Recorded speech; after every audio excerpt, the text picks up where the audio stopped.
Hello everyone, welcome to Books Mandala's YouTube channel. In this channel, we talk about everything and anything related to books.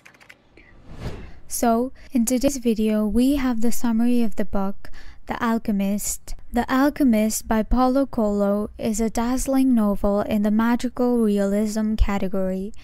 The story follows a young shepherd named Santiago who travels from his home in Spain to the Egyptian desert in search of a treasure. During his travel, he meets several people and encounters several situations that make him realize his aspirations and their correlation to the universe. More than the treasure, he gains the knowledge that his dreams or his personal legend are not only his, but part of the soul of the universe. The humble shepherd wants little from his life and has little as we begin. He has a flock of sheep and wants to roam freely with it. He loves himself some wine in his wineskin and a book in his bag.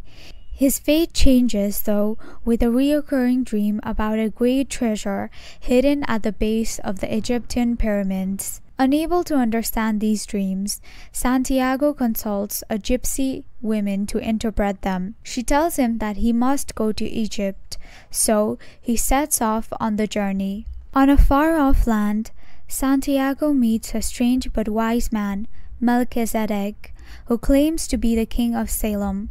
Melchizedek appears to those who seek a deep desire or chase a lifelong dream. He also repeats the gypsy's advice and tells Santiago that it is his personal legend to go to the pyramids. He convinces Santiago to sell his flock and set off to Tangier. Melchizedek also gives Santiago two stones, a black stone called Urim, which means yes, and a white stone called Thurim, meaning no. Santiago can consult these stones in moments of doubt and uncertainty. Finally, Santiago sets off on his journey. But fear, self-doubt, and bad fate awaits Santiago in Tangier. When he gets there, a thief robs him. Santiago is left stranded and helpless. He contemplates giving up. On his first day in Tangier, Morocco, he gets robbed and is left stranded. Unable to speak and understand a single word of Arabic, he contemplates giving up and turning around. But then he remembers the wise words of Melchizedek and carries on. He finds work at a crystal shop. The kind merchant and owner of the crystal shop teaches Santiago several lessons. In return, Santiago encourages the merchant to take risks with his business, and the risk pays off. The merchant and Santiago both become rich in just a year. With the money he has received, Santiago buys a new flock of sheep and continues to carry on with his personal legend. Santiago joins a caravan crossing the Sahara Desert and going towards Egypt. On the journey, Santiago meets an Englishman who is studying to become an alchemist. He has the same two stones that Santiago got from the king. So, Santiago believes that they were destined to meet. The man teaches Santiago a lot during the journey.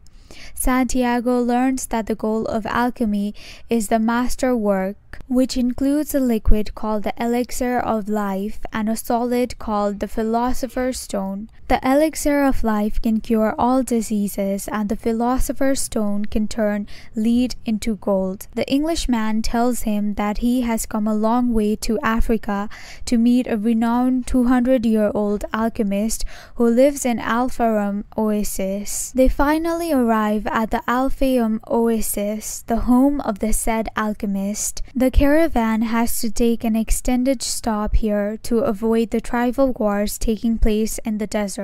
Santiago meets a gypsy girl named Fatima, who he immediately falls in love. During his time in the desert, Santiago has a vision of a clash in the future.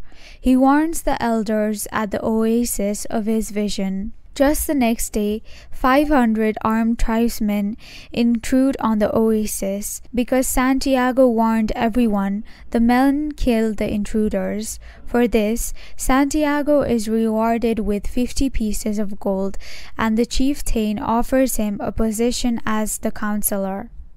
Santiago considers staying at the oasis with his love Fatima instead of seeking the pyramids, but Fatima convinces him to follow his dreams. She tells him that she understands his need to follow his dreams and that the women of desert are proud of their men's freedom and ambition. The alchemist gets word about Santiago's bravery and invites him on a trip to the desert. He teaches Santiago about the soul of the world, how to listen to it and find one's treasure. He explains everything on earth has a personal legend, even minerals.